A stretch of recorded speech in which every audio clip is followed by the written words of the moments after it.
بسم اللہ الرحمن الرحیم، السلام علیکم۔ Welcome to B and S food court. امید کرتا ہوں آپ سب خیریت سے ہوں گے۔ اللہ آپ کو اپنی رحمتوں کے سائے میں رکھے۔ آج میں آپ کے لیے بہت ہی مزیدار شیر خورما کی ریسیپی لے کر آیا ہوں۔ عید ہو اور شیر خورما نہ ہو تو عید ادھوری سی لگتی ہے۔ میٹھی عید پر یہ میٹھا ضرور بنایا جاتا ہے۔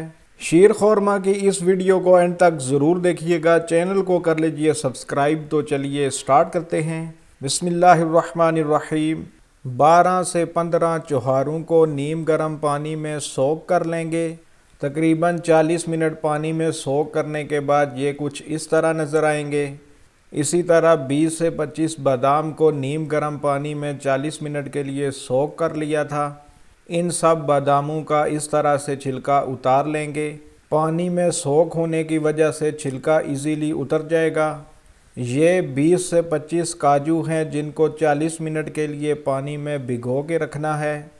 ایسے ہی 12 سے 15 پستوں کا چھلکا اتار کر ان کو 40 منٹ کے لیے پانی میں بھگو کے رکھنا ہے۔ یہ میں نے لیے ہیں 30 سے 35 کشمش جن کو آدھے گھنٹے کے لیے پانی میں بھگو کے رکھا ہے۔ اور یہ ہے 4 سے 5 ٹیبل سپون کٹا ہوا ناریل۔ خشک ناریل کو بھی 40 سے 45 منٹ کے لیے پانی میں بھگو کے رکھا ہے۔ اب ان کی کٹنگ کر لیتے ہیں۔ چوہارے لیں گے اور اس طرح درمیان سے کٹ کر کے ان کی گٹلی نکال لیں گے۔ پھر ان کو پتلا پتلا لمبائی میں کٹ کر لیں گے۔ چوہاروں کو بہت موٹا موٹا نہیں کاٹنا اور نہ ہی بہت زیادہ باریک کر دینا ہے، بس درمیانی تھکنس کے لمبائی کی طرف کٹ کرنے ہیں۔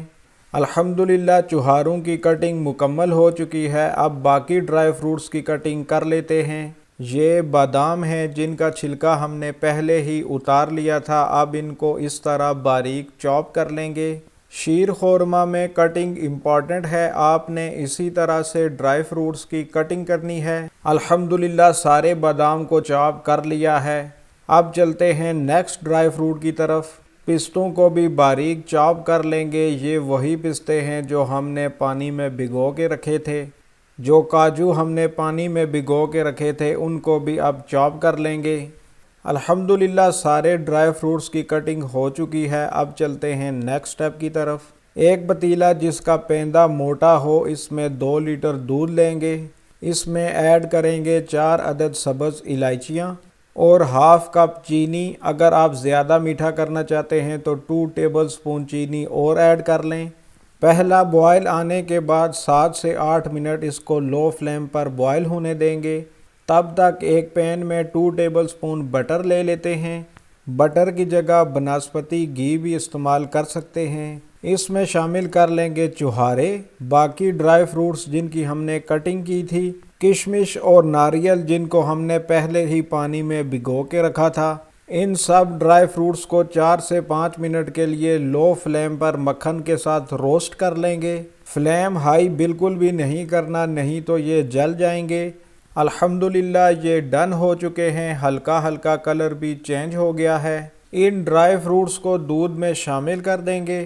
ڈرائی فروٹس کو دودھ میں 15 منٹس کے لیے لو فلیم پر پکا لیں گے تاکہ ڈرائی فروٹس کے اندر دودھ اچھے سے جذب ہو جائے۔ اسی پین جس میں ڈرائی فروٹس کو روسٹ کیا تھا 1 ٹیبل سپون بٹر لیں گے اور ساتھ ہی ایڈ کریں گے 100 گرام باریک سوئیاں۔ سوئیوں کو ڈالنے سے پہلے چھوٹا چھوٹا توڑ لینا ہے۔ سوئیوں کو لو فلیم پر ڈارک براؤن کر لیں گے۔ الحمدللہ سوئیاں ہماری اچھے سے روسٹ ہو چکی ہیں اور کلر بھی ڈارک براؤن ہو گیا ہے۔ اب فلیم کو آف کر کے ان کو اتار لیں گے۔ الحمدللہ دودھ بھی ہمارا فلی ڈن ہو چکا ہے۔ اب ہم اس میں شامل کر دیں گے سوئیاں۔ اب لو فلیم پر سوئیوں کو 15 منٹ کے لیے پکا لیں گے۔ ہائی فلیم نہیں کرنا، نہیں تو سارا دودھ ایواپوریٹ ہو جائے گا۔ دودھ جب اچھے سے بوائل ہونا شروع ہو جائے تو ایڈ کریں گے 2 ٹیبل سپون عرق گلاب اور ساتھ ہی جائے گا 1/3 کپ کنڈینسڈ ملک۔ 3 سے 4 منٹ لو فلیم پر ہی اس کو مزید پکا لیں گے۔ اس کو بہت زیادہ تھک نہیں کرنا، اس کی کنسسٹنسی ایسی ہی ہونی چاہیے۔ الحمدللہ شیر خورما ریڈی ہو چکا ہے۔ اب اسے ڈش آؤٹ کر لیتے ہیں۔ الحمدللہ ڈش آؤٹ ہم نے کر لیا ہے۔ تھوڑے سے ڈرائی فروٹس بچا کے رکھے تھے، ان کے ساتھ گارنش کیا ہے۔ ماشاءاللہ الحمدللہ زبردست تیار ہوا ہے اور بہت خوبصورت بھی لگ رہا ہے۔ آپ بھی اس طرح سے شیر خورمہ ضرور تیار کیجئے گا اور ہمیں کمنٹس میں بتائیے گا کہ آپ کا کیسا بنا ہے۔ ویڈیو پسند آئی ہے تو ویڈیو کو لائک کر لیجئے اور چینل کو بھی سبسکرائب کر لیجئے۔ ویڈیوز کو زیادہ سے زیادہ شیئر بھی کیجئے اور بیل آئیکن کا بٹن بھی پریس کرنا نہ بھولیے گا تاکہ ہر نئے آنے والی ویڈیو کا نوٹیفیکیشن آپ کو ملتا رہے۔ اب باری ہے شیر خورمہ کو ٹیسٹ کر لینے کی۔ بسم اللہ الرحمن الرحیم۔ ایک چھوٹے باؤل میں نکال لیں گے۔ کنسسٹنسی آپ دیکھ لیں، آپ نے ایسے ہی رکھنی ہے کیونکہ ٹھنڈا ہو کر یہ اور زیادہ گاڑھا ہو جائے گا، اس لیے پہلے ہی یہ اتنا پتلا ہو تو یہ بیسٹ ہے۔ اب ٹیسٹ کر لیتے ہیں۔ بسم اللہ الرحمن الرحیم۔ بہت ہی مزیدار ہے، بہت ہی لاجواب ہے۔ الحمدللہ میٹھا بھی بالکل بیلنسڈ ہے اور ڈرائی فروٹس کا ذائقہ بھی بہت زبردست آ رہا ہے۔ اس طرح سے شیر خورمہ آپ ضرور بنائیے گا، آپ کو بہت پسند آئے گا۔ اس کے ساتھ ہی اپنے اور اپنے پیاروں کا رکھیے خیال۔ اگلی ویڈیو تک مجھے دیجیے اجازت۔ اللہ حافظ۔ السلام علیکم۔